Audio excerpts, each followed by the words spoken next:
Welcome to the Painful Lessons Podcast with your hosts, Tyler Ramsey and Ben Goldhirsch.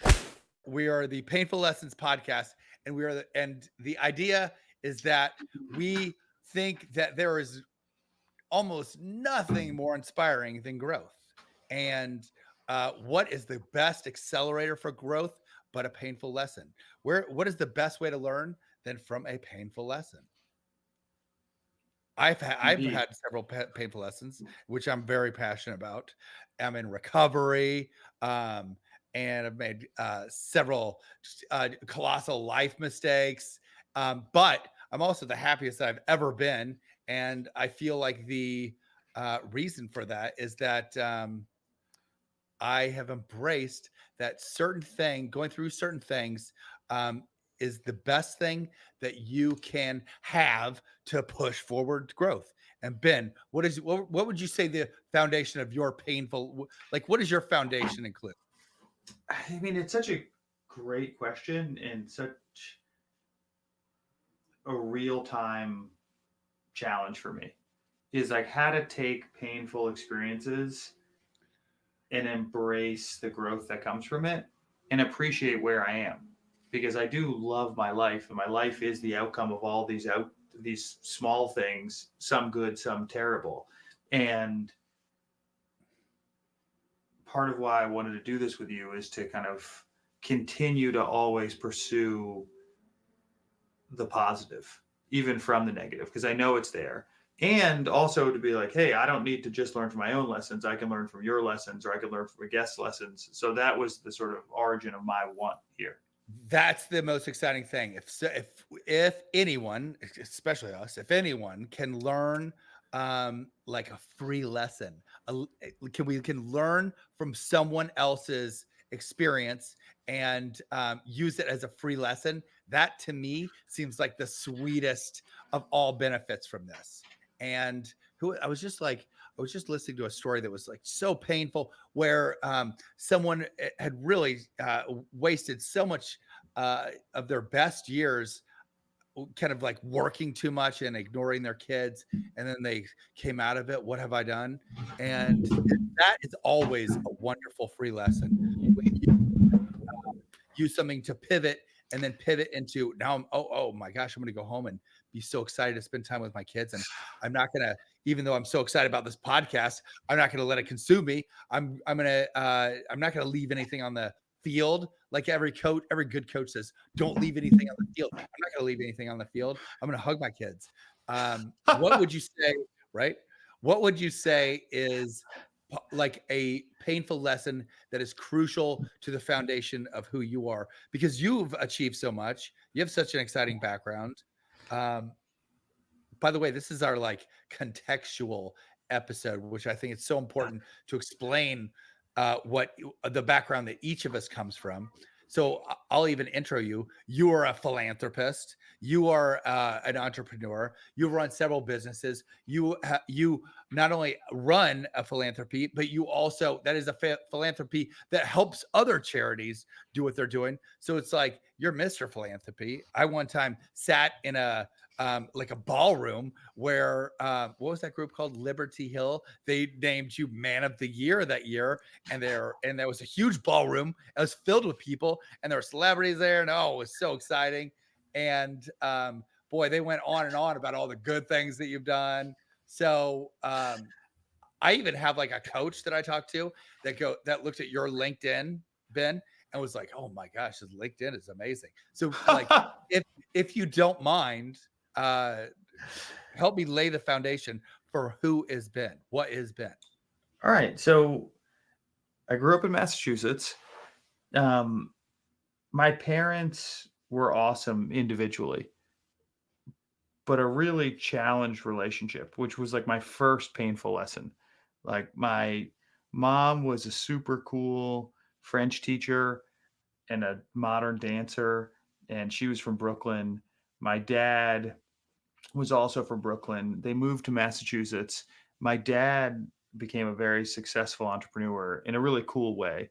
He was a poor kid from Brooklyn, always wanted to be I guess, on the water, have more space because he lived with 5 people in a one-bedroom apartment, and so he always dreamt of being on the water, and obviously there wasn't a lot of opportunity for him to be on the water, but he started building his own boats. And then when he went to MIT, he continued building his own boats. And like people would laugh at him and like try to flip his boats over. People who had real boats that could like send off real wake. And he would just, dry them out, fix them up, and he'd be back on the water. And then he dropped out of MIT and became a boat bum.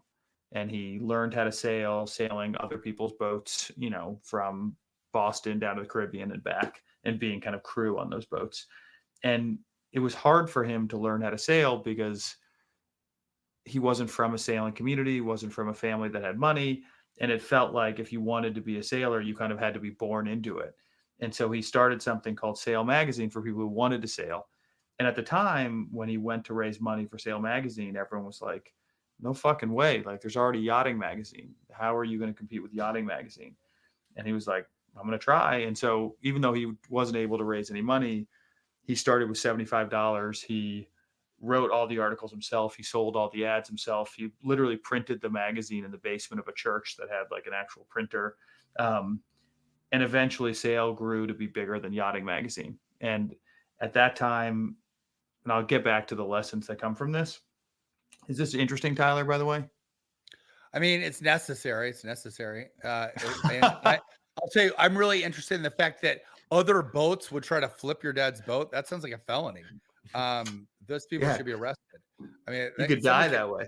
You could die. You could die. Hopefully he was wearing a life jacket, but yeah, you could die.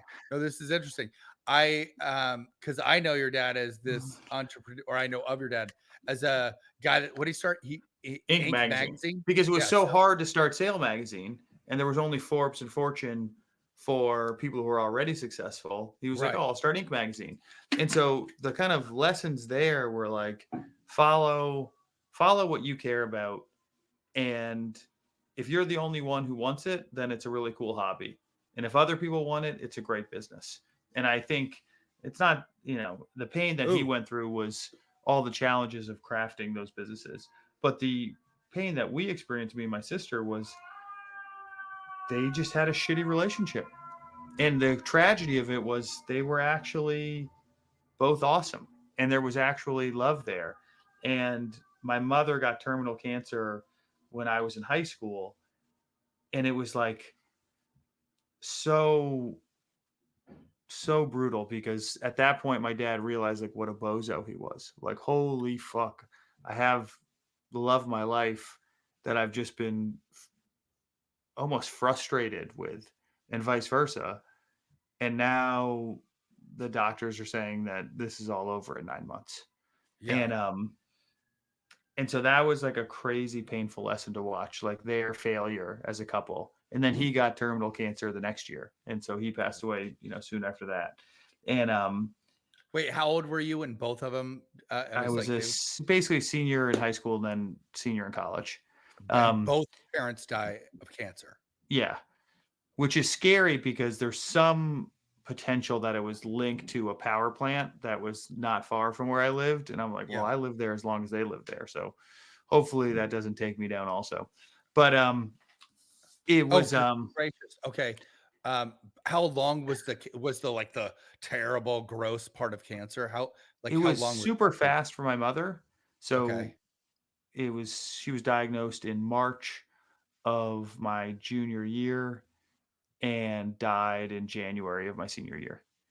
So whatever that was, 6 months, 7 months. Okay. And then my father was diagnosed with a similar prognosis. She had stomach cancer, he had brain cancer, but they were like, yeah, this guy's got, 6 to 12 months to live. And that was my freshman year, but he actually lived for 3 years. So it was actually a great 3 years or good 3 years. There was the good thing about terminal illness is that you get the time to have all the conversations. You're not like, and the bad thing about it is like you're spending a ton of time in a hospital. And, like my senior year, I was living with my dad. Like I wasn't on college campus that much. Or I was on the college campus a lot, but they gave me a lot of freedom to live with my father a lot. And it's just tough when someone's dying. Like there's just a lot of physical things that come with that are tough.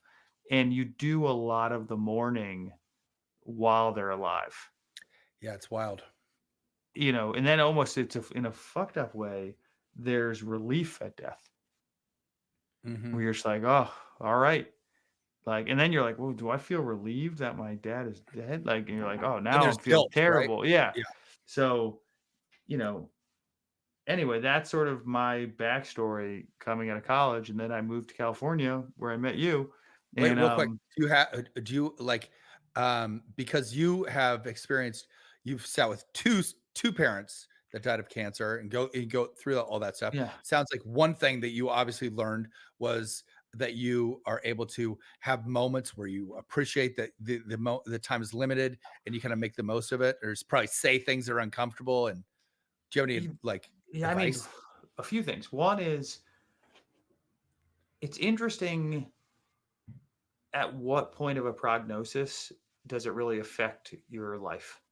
If someone says you have 6 months to live, Oh, I wonder why that happened.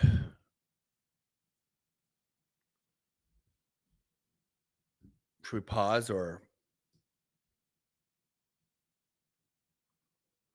maybe maybe he just Battery unplugged died or it? Yeah. something. Yeah. Have we paused? I can. keep going, and then we'll switch them, and I'll start interviewing you here. I have a Yeah, but question. like Aaron had a question. I have a couple questions for you. Well, I was about to keep going, and then I want to finish the point I was about to make, though. Finish the point that you were Oh, yeah. making. All right, let me finish the point. That if you have 6 months to live and you're given that prognosis, you're gonna probably make a lot of changes with your priorities and your time. If you're given 12 months to live, you're probably gonna make a lot of changes. If you're given 24 months, yeah. If you're given 4 years, like at which point are you like, yeah, fuck it? And then I think part of me, I remember living with my dad my senior year and being like, well, I know I'm getting closer to death. And I don't know when, but maybe I should kind of treat life with a little bit more appreciation, given that I know it's coming and don't yet have a prognosis of whether it's 6 months or 60 years. But I remember that, and I'll say that like being around death brings a lot of beauty to life. Oh yeah. I mean, I have sat with two. My stepdad most recently died of cancer, or actually um, he had cancer. He had breast cancer of all things, and he also had another lung disease. Both things they told him, "Oh, you only have like 8 months, 9 months," and he went way beyond that. And it ended up being such a treat uh, as like a delightful way to really dig in and say I love you, to have so many of these extra very awkward conversations that once they've passed, you're like all of a sudden all of the work that all of those awkward conversations, that's the most valuable stuff that you have inside you. And so I agree. If someone thinks that they have like a couple of years, maybe you don't take it with the same. You don't like take it quite as seriously, and you don't have these really impactful things. Well, It's sort of like your idea to kidnap people or like say that they have terminal cancer and That's the then best give idea. them the good news. Kidnap somebody, kidnap someone and go, listen, we're gonna keep you, and I don't think they're gonna pay the ransom, or probably gonna kill you. And then that person's like, oh my god, now I love my life more than ever. If I could just get out of this van. And you go, guess what? You can get out of the van at any time. We just want you to have that epiphany. Or you tell someone, you get someone to dress up as a doctor, then you get that doctor to tell the fake doctor to tell someone you only have 6 months, and then you watch them to make sure they're not going to do anything dangerous. But then you see, you know what? I was only given one life, and now I'm gonna live the 6 months like harder than ever. And they go out and they buy a motorcycle or something, and then you go, hey, you might even have longer than 6 months. Guess what?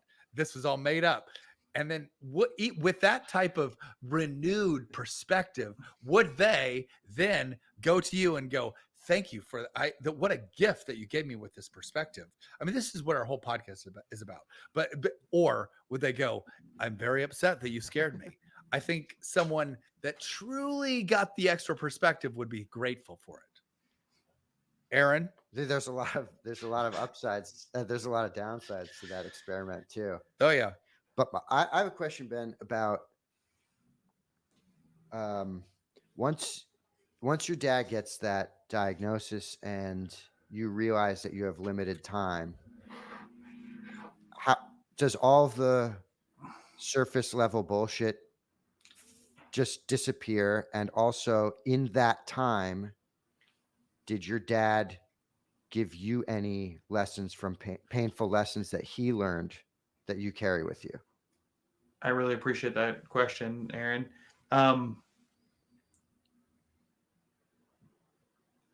Yeah, a lot of the bullshit goes away. And the painful lessons were I really fucked up my marriage and I really focused way too much on work. Yeah. Your dad said that. Yeah, which is amazing how common of an answer that is. I feel like people on their deathbeds, certainly the latter, hopefully they didn't fuck up their marriage, but I think we live in a culture that really prioritizes work. Yeah. And when you are on your deathbed, I don't know if that's Nobody says I wish I worked harder. You never hear people say I wish I'd spent more time crunching those numbers. Yeah, what are some things you never heard? Sort of the macro I wish I would have painful lesson, like that covers. That's the all-encompassing one. Is like, don't waste your life. Don't waste your life. Yeah, figure out what matters to you. Yeah. What are the things that you definitely don't hear? I wish I would have prioritized the shoes that I had on each day. I really feel like I could have put together a better outfit most of the time. Better car. I don't think any material things show up. I mean, I do think the best thing at Hoffman was the fake funeral. The Hoffman Institute. Oh, you did Hoffman. Cool. Which is like a terrific retreat, which we've both been to. Oh. And one thing that, you're telling me one thing that was really profound for you, which was what? They have you go to a cemetery, lie on a grave, and imagine it's your funeral. And think about what the people you care about are experiencing on that day. And it's a really fascinating. Do you write valuable your eulogy or anything? Yeah, I can't remember if we wrote our own obituary or something like that, but I do remember the fake funerals turned out to be much more impactful than you would expect. I mean, I remember every single thing that we did at Hoffman, by the way, going into it, there were moments of like, this is so hokey and lame. And I can't even, I'm like, this is, and then at one point, probably a halfway through the thing, realizing, oh, actually I'm getting into this and this genuinely is having an effect. And I remember going through the fake funeral and starting out, Gadzooks, what am I even going to say about myself? And then you kind of take a second and kind of really think about, let's see, what would my wife say? And then all of a sudden these emotions started happening. And then I was like, oh my God, okay, since I'm obviously not dying, so I'm going to make sure that when this does happen, that she's saying much better things than she would be in this moment. Is that what you went through? Yeah. And I think where I was in that was, they have this framework of like, if you go on your right path or your wrong path down life, what the difference is in that funeral and what folks say. And that was super, super valuable because there's so many things that I was so close to kind of continuing on the wrong path, whether it was drugs or priorities or behavioral stuff. And, that idea of like, hey, what is the experience for my kids and my wife if I continued on that path versus if I take this aspirational path? Right. And super grateful for it. So Have you ever done any other retreat? Is that the only retreat that you've done, Hoffman? No, I've done other stuff. But before we go there, like, why don't we Yeah. switch Oh, to I took me from 0 to, you're graduating now college. in college and your parents Well, have no, died. no, my dad dies right after I graduate. He can't come to the graduation, sadly, but right afterwards he passes away, and it's kind of there's something like, all right, I'm a grown up, like I'm on my own. Let's get it on. Um, you, When I you're graduated from college, instead of thinking to myself, I'm a grown up, I was like, now I am really gonna get fucked up, and I'm going to I had just turned so I was raised in a very conservative atmosphere in Tulsa, Oklahoma. Very conservative parents, awesome parents, but it's a lot of stuff happened. Like when I was in second grade, my father shot himself in the head, and he lived through that, and but was, you know, incredibly handicapped as a result, both physically. He could think clearly, but he couldn't communicate clearly. And I mean, for all practical purposes, I lost my father, and was replaced by a really loving guy, but with that was limited in how he could communicate and what he could do. so And yeah, was your father and your mother living together when he tried to commit suicide? they were living together. They were also going through these very difficult they were going through a difficult time in their Uh-huh. relationship. He also was he had just got our whole family involved in this oil deal that was going south, and he had a lot of his ego tied up in that. And then I think there were even some other problems but it feels like career all of a sudden was turning out to be a real bust, in that he was very embarrassed, and it felt a lot of shame because he had got all his friends and family and involved in this oil deal, and it sounds like also his marriage was falling apart.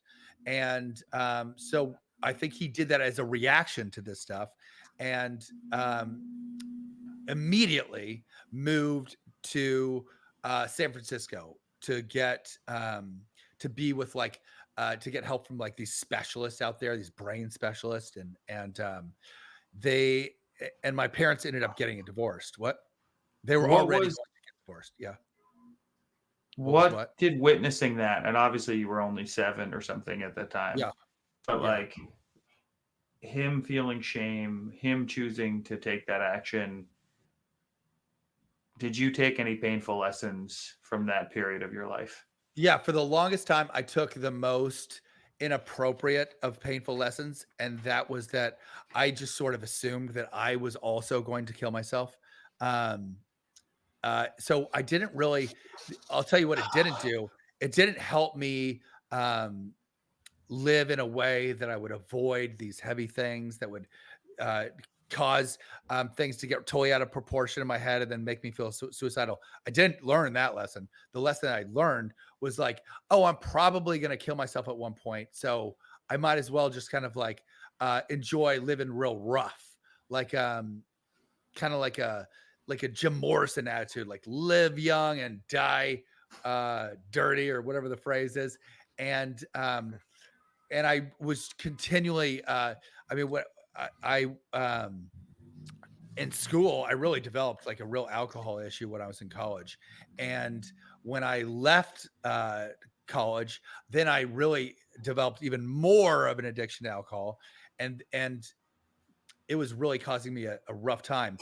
And in no way did I ever think to myself, I want to avoid killing myself. So, you know, in the future, because maybe I have some similar, a similar ability to let emotions go run rampant that my father had. So I should probably do smart things like maybe avoid depressants like alcohol.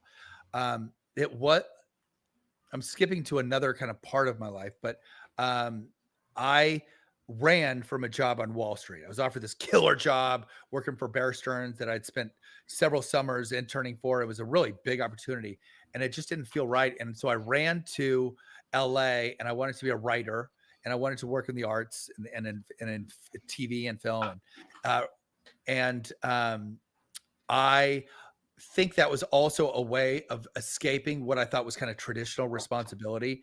And I just like there was it was such an exciting um it's such an exciting time in your life when you're out on your own. And I don't think that I do have one painful lesson, which is that I wish that I would have got sober. I wish I would have avoided drugs and alcohol and all this stuff. Even though I've had so many fun times, so many great opportunities, I feel um, reduced what my overall potential was at that time. And I burned there was a period of time where I was offered all these amazing gigs on MTV to host shows, and I just blew one after the other by taking drugs before auditions, or um, just not maybe being hungover or something like that. As I look back at all these wasted opportunities, and it would be easy for me to think, "Gosh, what a loss." But I'm pretty happy with who I am now, and so That's an um, so that ability to take that, you know, to both respect the regret. I don't know what you call it, like of just hey, like that's a mistake, like an error, but an error. not be soaked by it or weighted down by it is pretty special. Like, Yeah. you know, where do you think you get that ability from to be able to take it and be like, all right, well, I actually love my life now, so maybe it would be different if I'd gotten that job at MTV. Maybe it would be like, well, how does it work in your brain?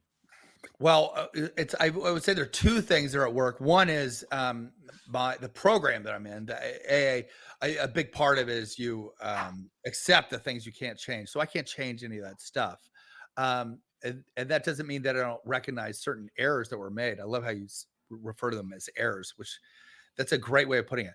There were errors that were made, but I can't change those. So to soak in and absorb all that and let that bum me out in the present would be silly.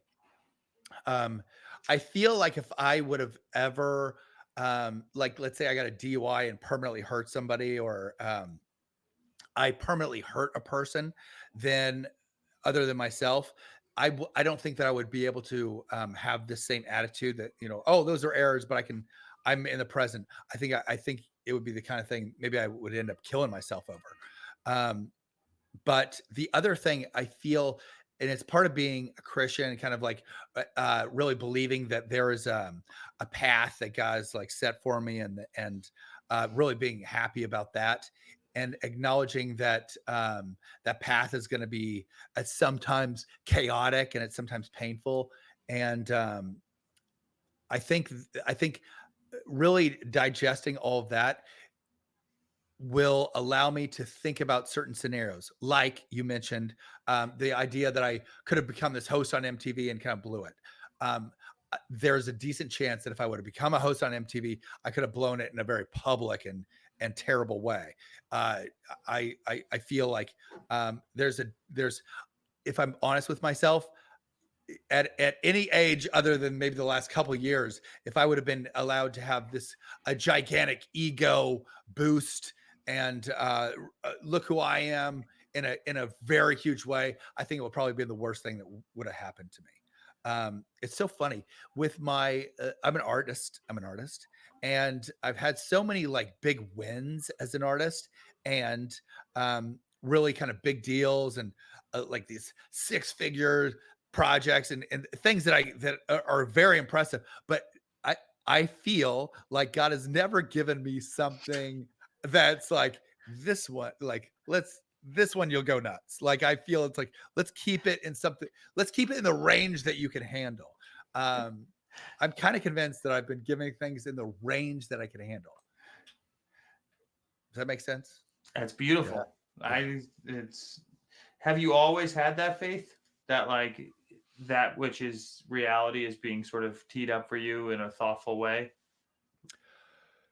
Like, do you No, have faith? I have not all. It's like I wouldn't. I would. Like the phrase, like I've done a lot of work on myself. I don't ever really think of it as work. I've just more and more. I've developed. an appreciation for who this guy Tyler is and like what his deal is. And there's one thing that really happened. Or there's one kind of crucial. I can't even tell you exactly when it was, but I used to discuss an example, which is if you've ever had like a friend in a friend group that kind of sucked, and let's say there's like 5 of you, you're cruising around, you're going out at night, and then every now and then everyone switches into 2 cars, and you're like, oh my god, all of a sudden I'm with the fucking dude that sucks for like for this road trip. Um, Sometimes in the past, I have felt like I have been that friend that sucks with myself, and I'm like, oh my God, I got to be with this guy. Like, this guy lies about stuff. Like, this guy, oh my gosh, like, this guy is like such a people pleaser. Like, oh, this guy's so inauthentic.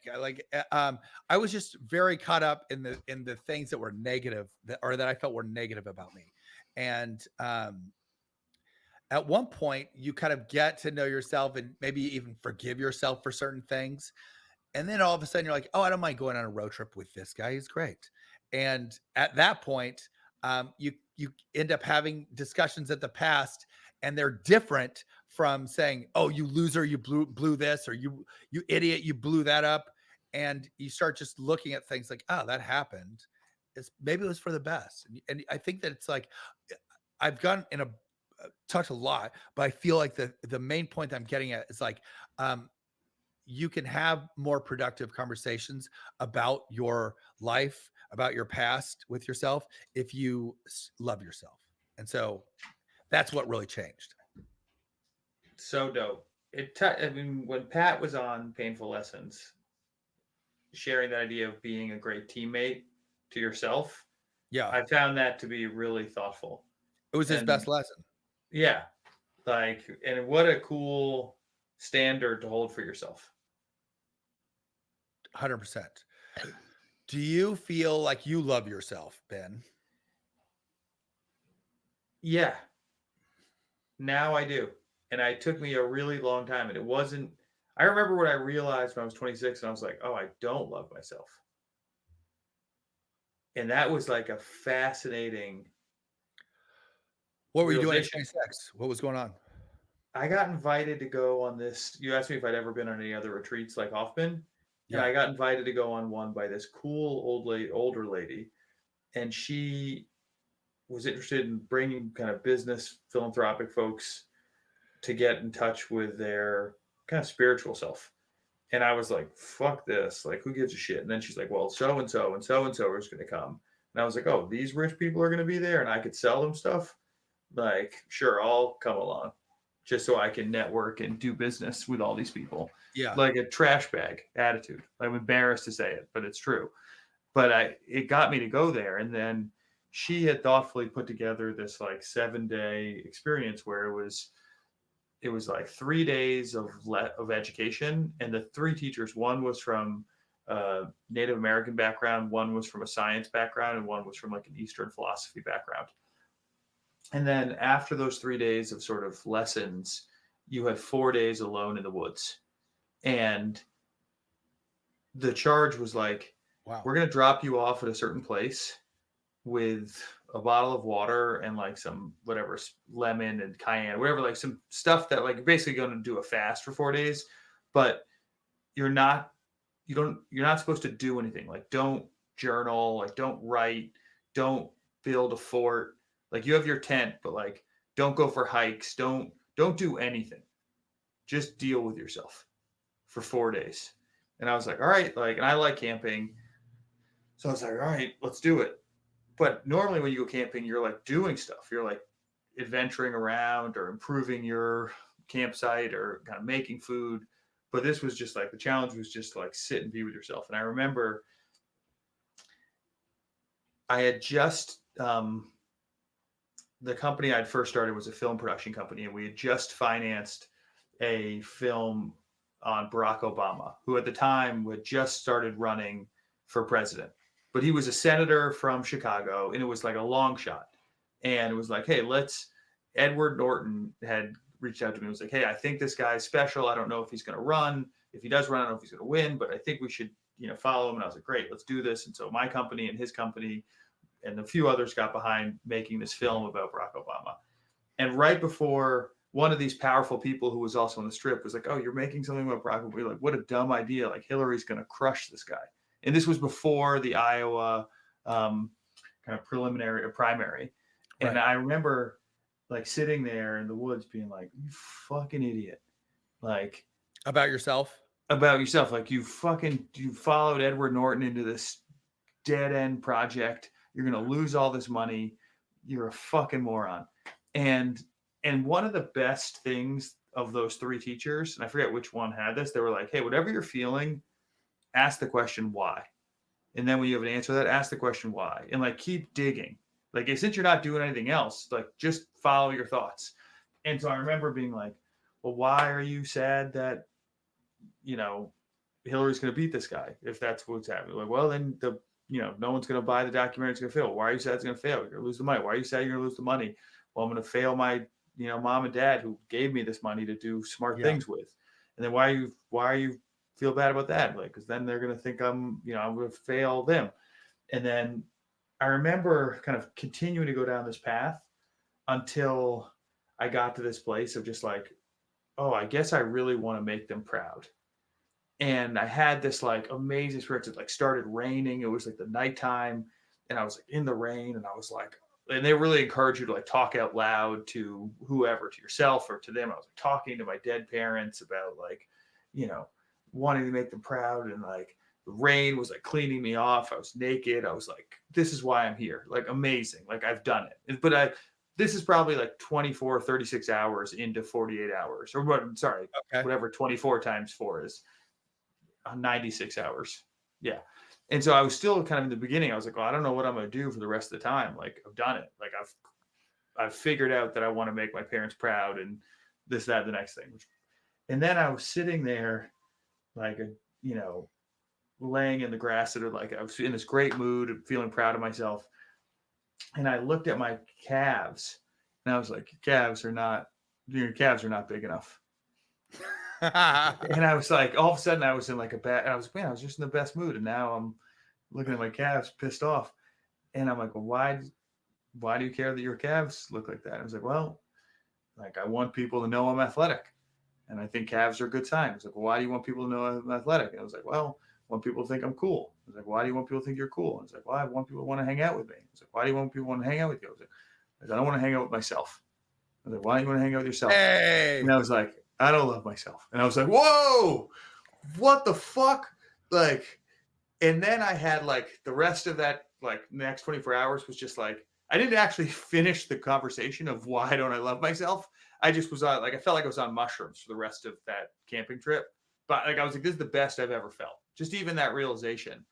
And then I feel like because of that, I was able to sort of like look at my behavior in Yeah. relation to my life of like, God, all my relationships have been like me being into some awesome woman, trying hard to like get in a relationship, trying to earn their love. Yeah. And once I earn their love, be like, well, obviously your love is not the answer to my problem. So you must not be it. As opposed to realizing like I had this issue myself. And because of that, that's what allowed me to get into a real relationship and find real love. Not to say I didn't have real love before, but find the Yeah. relationship I have, which frankly, it's because of that relationship and the sort of like warm incubator of love that my wife gave me that I feel like I was able to grow the muscles to love myself. Don't you feel it's like the biggest gift that you can get is to love yourself? Like the biggest, if there's anything, maybe that, I mean, I feel like that our goal in this thing should be that we want to encourage people to love themselves. Like that, I can't think of a better goal, like a better thing to Yeah. achieve. I, Because I then once you love yourself, then you end up making better choices. You end up all of a sudden your relationships with people are way better. Your relationships with like food, with anything that's even way better. Like it's what your whole life is way better once you just go, hey, I love myself. it's 100%, totally agree. And I feel like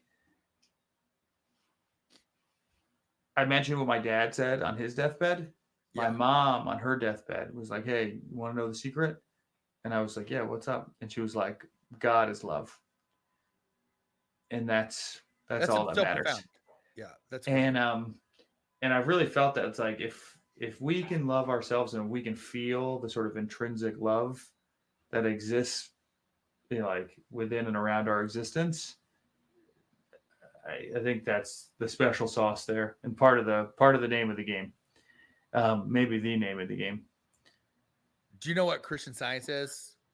I've Have heard of you it. you've heard of Christian Science? Their whole so it's like it's kind of an offshoot of it's kind of a little slightly fringe, but their whole deal like if you go to a Christian Science church, the thing that's written everywhere is it says God is love. That is like their biggest, most profound point is that God is love, and I think that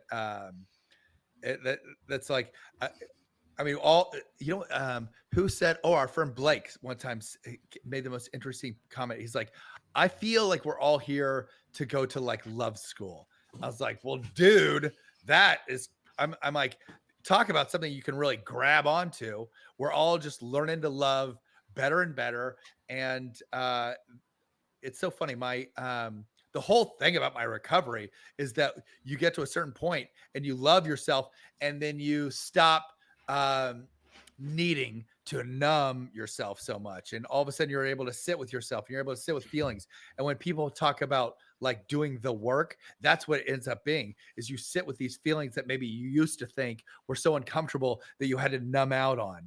um and then it's so wild, all the different things that people use to numb, buying shoes, eating tacos. Like it's like you can use anything as a drug. That's one wild thing. But once you love yourself, that becomes such a smaller need. Cool. Yeah, You know who we haven't introduced is our producer, Aaron. Um, and he has, by the way, the background looks great. I Looks tweaked great. his background. I think it looks great. Looks great. Um, Aaron is a big part of this. And without this, we couldn't do this. Aaron, do you have any thoughts? Do you love yourself? It's a great question. I'm sitting here wondering and trying to answer that myself, and I'm afraid the answer is it might be no. Whoa. Yeah, I don't think I've had an experience like you've had, Tyler, where you confront this stuff head on through recovery and you practice learning how to say, I recognize that I can't change that, and that brings shitty stuff into the present. Right. If I can't let go of that, I recognize that. Ben, I recognize. I also have done a little bit of solo work in the woods, but a long time ago in high school, I didn't have an epiphany like that.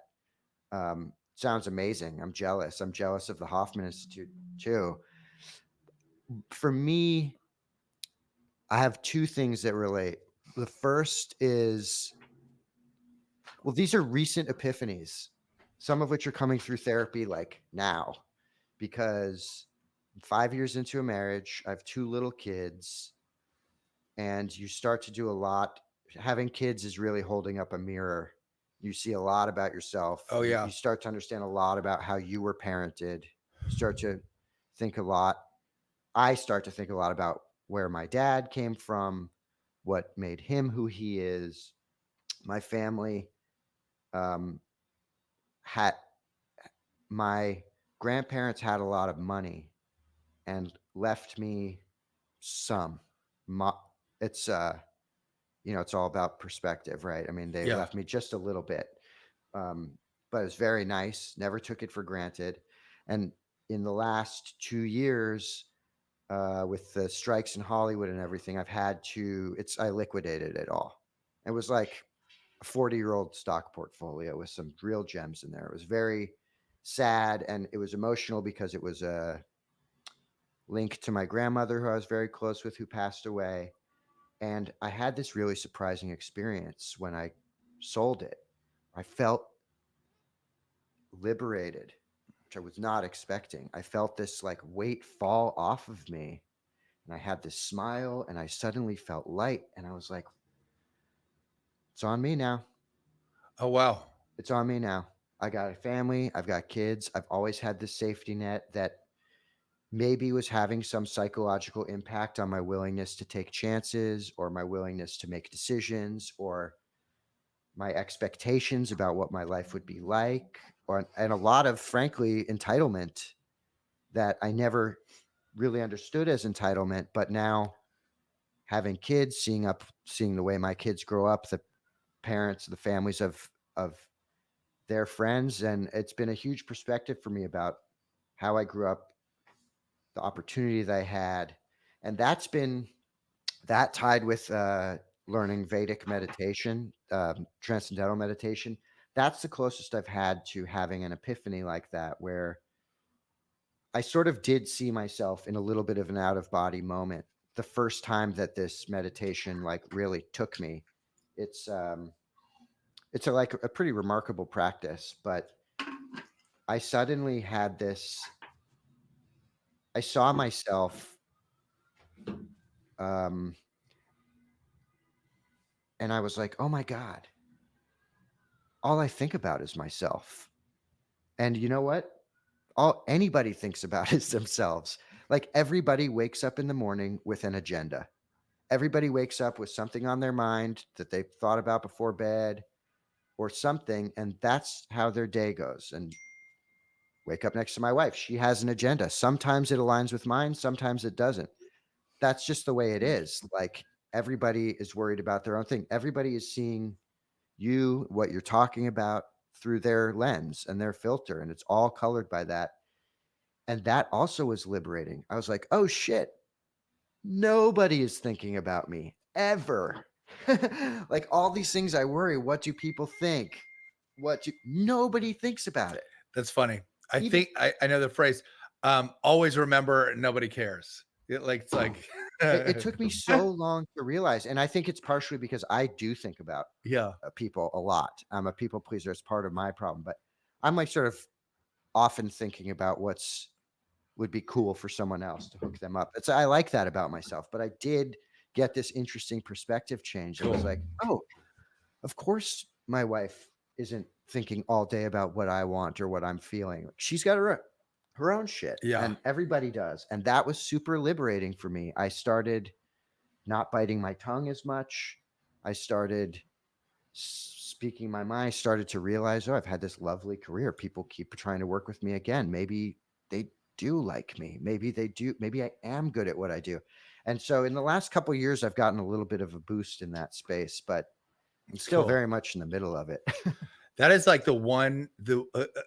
Anytime I think about the one lesson that I would want, or the one kind of piece of wisdom that I would want growing up is to, to really take in. Always remember, nobody cares. The idea that everyone in high school is focusing on what you're doing is like so absurd, and I would love to go back to and just nudge myself a little at an early age and just be like, dude, chill out. No one gives a fuck what you're doing. Just chill out. Unless you got some giant set, no one notices it. That's just the deal. Ben, what were we gonna say? Do you think shame is related to misunderstanding that? Like, do you think your dad was like, everyone is so angry with me for this oil deal? When in reality, people were like, ah, fuck, the oil deal didn't work out, but it is what it is. I knew it was a risk.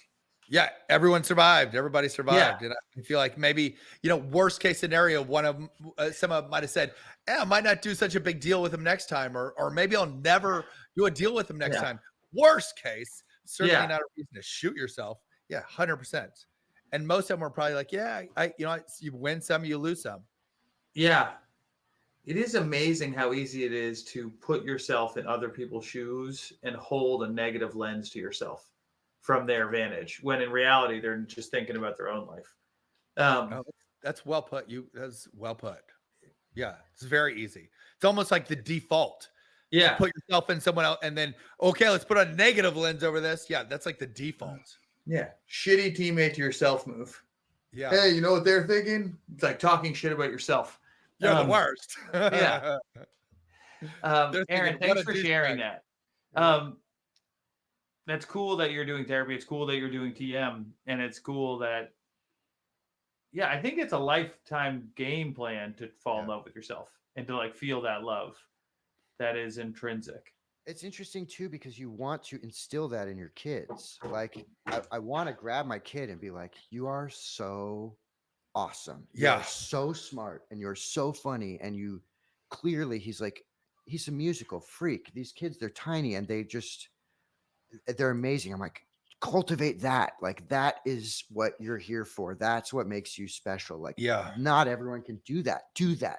Don't worry about anything else. Just totally. just do that. Fall in love with it, and you have a special skill. It's so hard.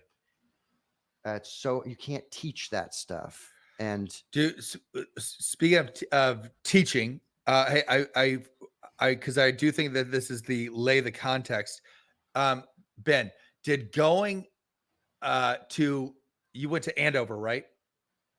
Maybe the considered to be like the best boarding school. Maybe the is it in the world or in the America? I mean, they would market themselves as best in the The world. world. Okay, so you went to arguably the best school, the best boarding school in the world, and then you went to Brown. Um, did so like that's a were you just real sharp, or did your parents like really push you to for excellence? And then how did you Yeah, pivot after you graduated? Were you like, now what do I do? Now what's the next thing to go for?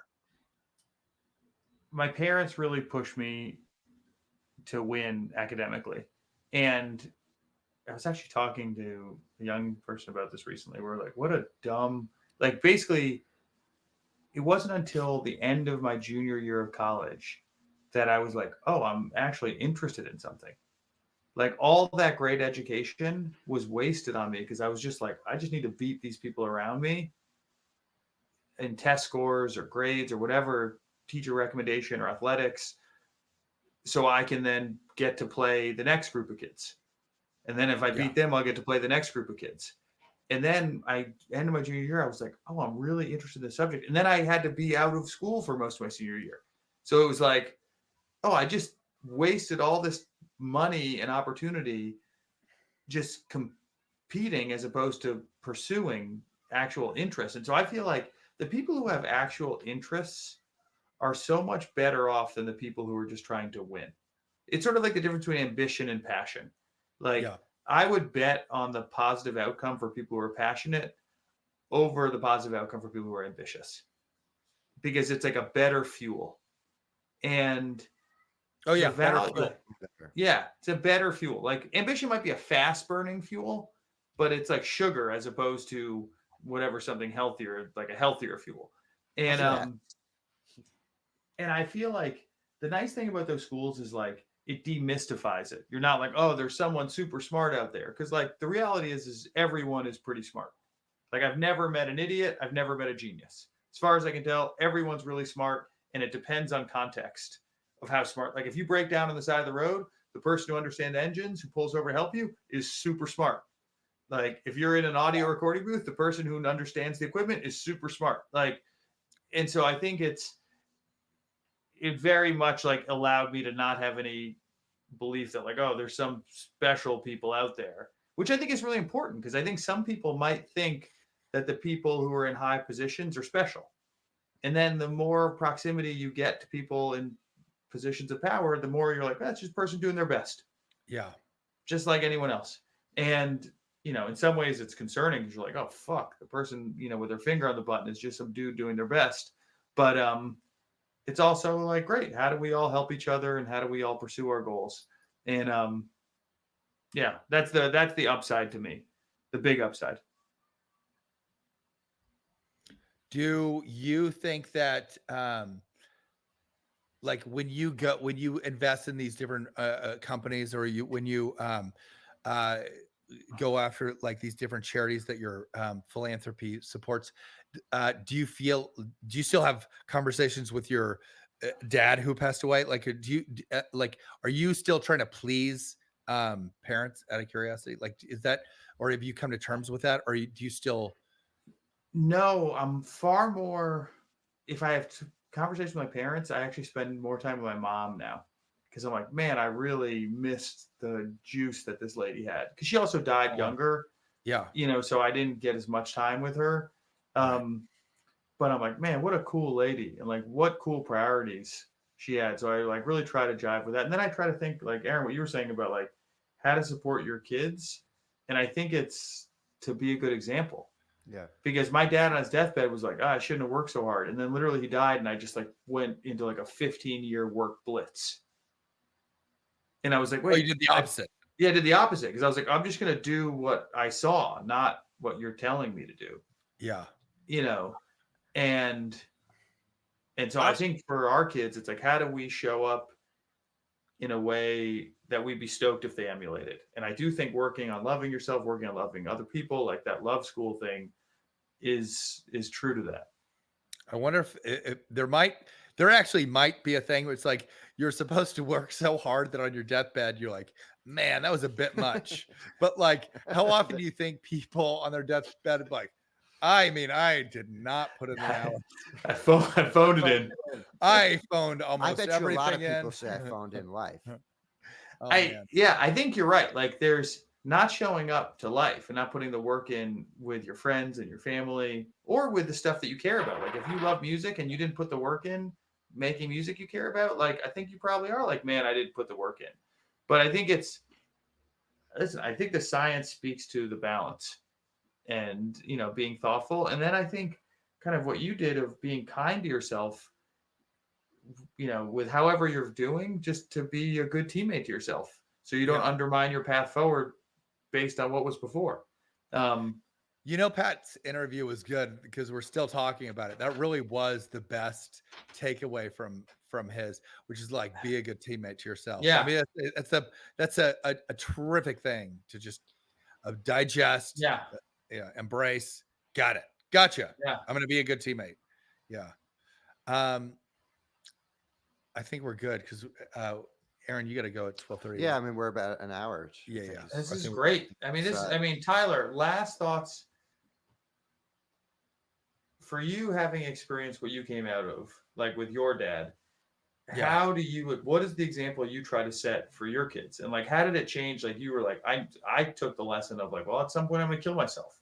Like, I'm assuming you don't Well, hold that still, but Well, um, I don't still have. I think that was a very silly thing to take in. Having said that, I was also feeling suicidal for a large part of my life. Or it's I just grew up with so much fear. Like I just had. I always remember having so much fear. And it was a very strict household, and my stepdad, when he kind of stepped in, was very very strict and very a hard disciplinarian, and would just get in trouble all the time.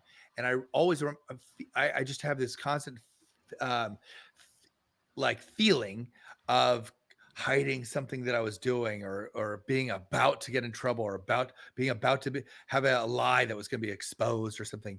And so I think that what I want to do differently with my kids is just reduce the amount of fear they have.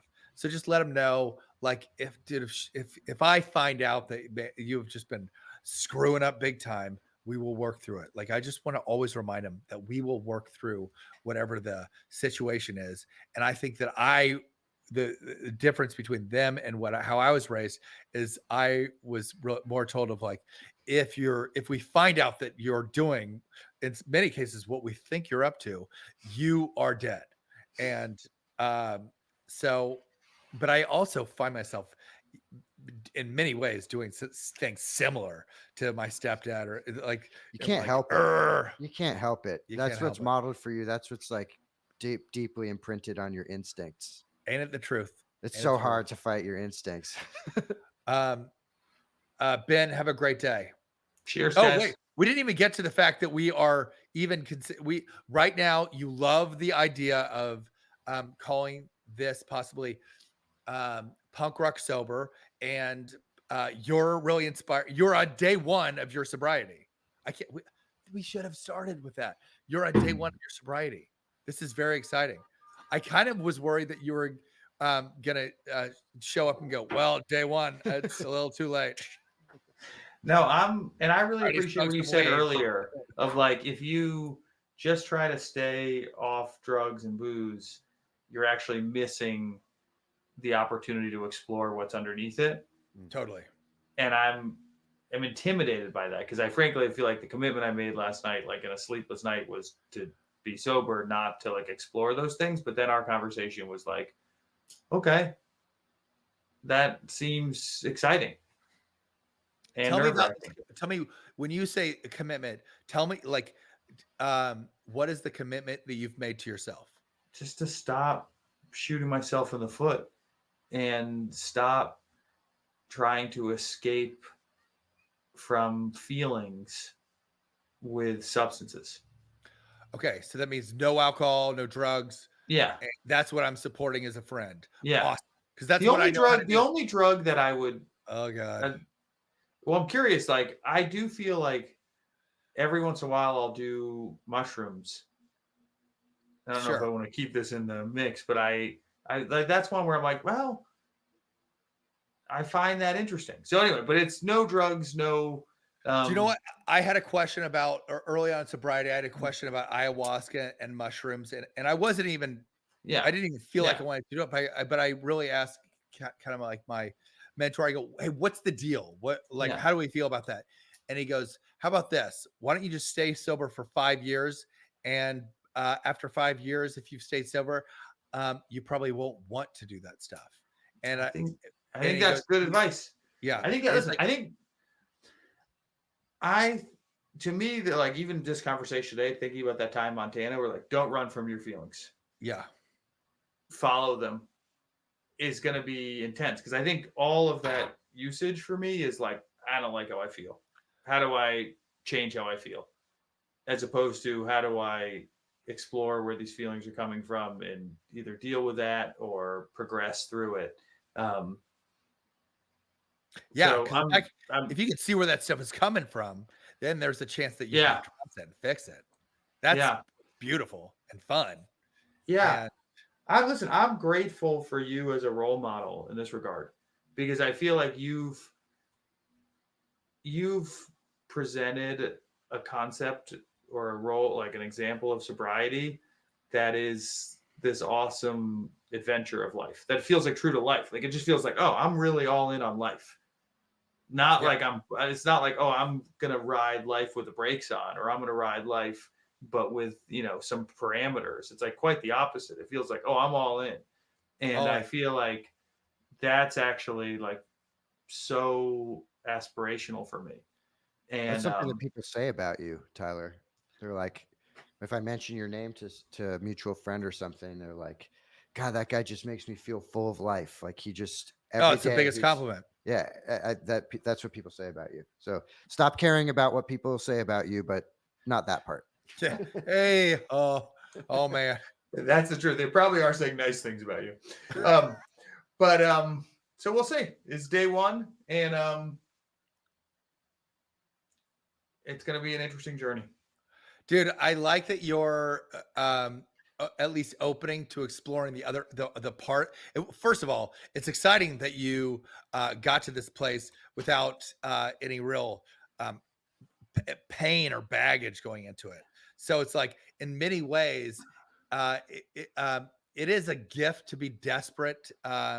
So desperate that then you get sober, because talk about great fuel, desperation is great fuel, but you're so much less distracted when you don't have a mountain of baggage, or maybe like a court case that you're dealing with, or a DUI or something. With it's kind of nice that you can just like, all right, let's just start the business. Let's just start getting into it. So I Yeah, think that's wonderful. punk rock sober. Punk Rock Punk rock Sober, who I sober. have to say, I heard from Josh Brolin. I heard this from Josh Brolin. And the phrase punk rock sober has had such a magnificent impact in my journey of sobriety, because when I heard it from the first time from someone who I also think is so cool, um, and does such dope stuff, and is such like a poet and a real bohemian, I was like, oh man, being sober and the journey of being sober is the opposite of lame. It is in many ways the greatest counterculture, or the least sheep thing that you can do, and the most exciting rebellious studly rebel thing. I'm in many ways, I'm as cool as like Che Guevara with his thing on and his whatever and his that great image. That's the machismo idea of sobriety that I want. Forget his politics, by the way, but like, yes. And then when I heard it, it clicked things for me in so many ways. Punk rock sober. Well, we're like the Ramones. We're like we don't take shit from anybody. Like, let's do this, as opposed to a weenie that sits at a table going, I can't drink. No, we're like, I don't drink because I'm too punk. That resonated so deeply with me. I loved it. It was the greatest flip that I needed. I love that you're into it. I'm with it. All right. Fuck yeah. Peace.